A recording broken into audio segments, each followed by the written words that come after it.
आप कभी दिल्ली में आएंगे तो मैं आपको एक कप चाय भी नहीं पिला सकता, मैं ओपनली कह रहा हूं। इसलिए मुझे तकलीफ इस बात की है कि इस युद्ध में जो कुछ जीत करके हम आगे भी लाते हैं, लोगों की उदासीनता, लोगों का सोना कभी कभी ये मायूस करता है हमको कि हम इस लड़ाई के लिए भी आपसे कुछ नहीं मांगते हैं, न किसी पे एहसान करते हैं। लेकिन इस संचार क्रांति के दौर में आपके पास तमाम चीजों के लिए समय है, लेकिन आपके और भारत राष्ट्र के लिए इतना बड़ा फैसला कराने में हमारी जान निकल गई है, लेकिन आपको उस फैसले के बारे में तक नहीं पता। और उस फैसले, ऐसा फैसला सुप्रीम कोर्ट ने पिछले 20 साल में नहीं दिया, वो दे दिया फैसला। अब हम उस फैसले को जाने भी और जन जन तक पहुंचाएं। हम पे थोड़ा रहम कीजिए, हम पे थोड़ा तरस खाइए भाई। ये इसलिए कह रहा हूं कि इससे ज्यादा और शब्दों में नहीं कह सकता।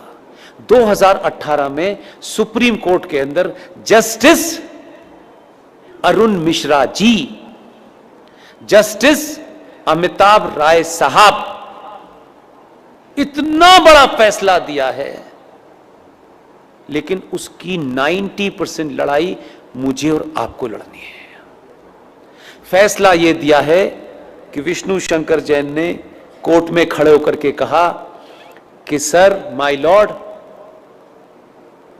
देश के स्टेशन हो, बस स्टैंड हो, सड़क हो, एक्सप्रेसवे हो, जितनी भी सार्वजनिक जगह हैं इस देश में, हर सार्वजनिक जगह के ऊपर मस्जिदें बनी हुई हैं, मज़ारें बनी हुई हैं और बेतहाशा बनी हुई हैं। सड़कों के बीचों बीच में पीर बाबा मर गए हैं, कहीं स्टेशन पे मर गए हैं, कहीं छत पे मर गए हैं, यानी फ्लाईओवर तक पे भी पीर बाबा मरे हैं। ये भारत के सार्वजनिक और सरकारी जमीन के ऊपर एक जिहाद चल रहा है ताकि कोई भी इनके खिलाफ न बोल सके। सुप्रीम कोर्ट के दोनों जजों ने हमारी पिटीशन को सुना और लंबी चौड़ी बहस नहीं की।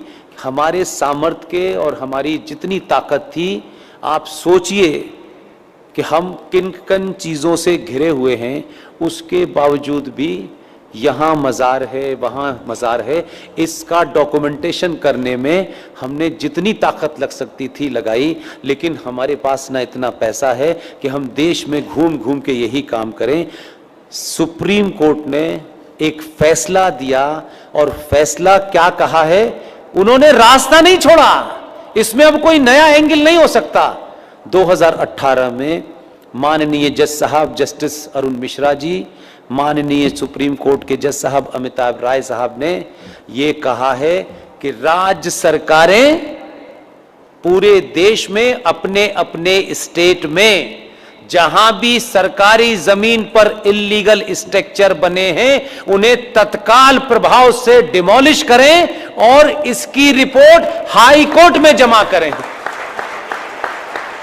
यह ऑर्डर सनातनियों को नहीं पता,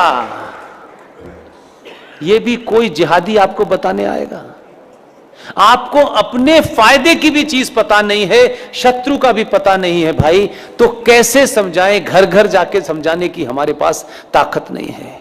इसके लिए मैंने अभी हल्द्वानी के अंदर एक मुहिम शुरू की और आपके यहां आने से पहले कर्नाटक में बीदर में रात के 1 बजे सभा में मैंने कहा, और आपसे विनती करता हूं, आप अगर कहें तो हाथ जोड़ दो, मैं हाथ भी जोड़ने के लिए तैयार हूं कि पुष्पेंद्र कुलश्रेष्ठ, क्योंकि वही एक चीज वेरीफाइड है और वेरीफाइड नहीं है। आप अपने शहर में जाएं, पिकनिक पे जाएं, आपको इतनी सेल्फी लेने की आदत है, अच्छी बात है। जहां भी जाएं, मज़ार आपको, मस्जिद आपको सड़क पे कहीं नजर आए, कार बराबर में रोकिएगा, उसके साथ बैठ कर के एक सेल्फी लीजिएगा। आपकी तस्वीर हो उस मज़ार की, उस मस्जिद की जो सार्वजनिक स्थलों पे बनी हुई हो, उसकी सेल्फी लेकर के मेरे फेसबुक अकाउंट पर पुष्पेंद्र कुलश्रेष्ठ वेरीफाइड पर पोस्ट इसलिए कर दीजिए कि उसी का प्रिंट आउट निकाल करके हमको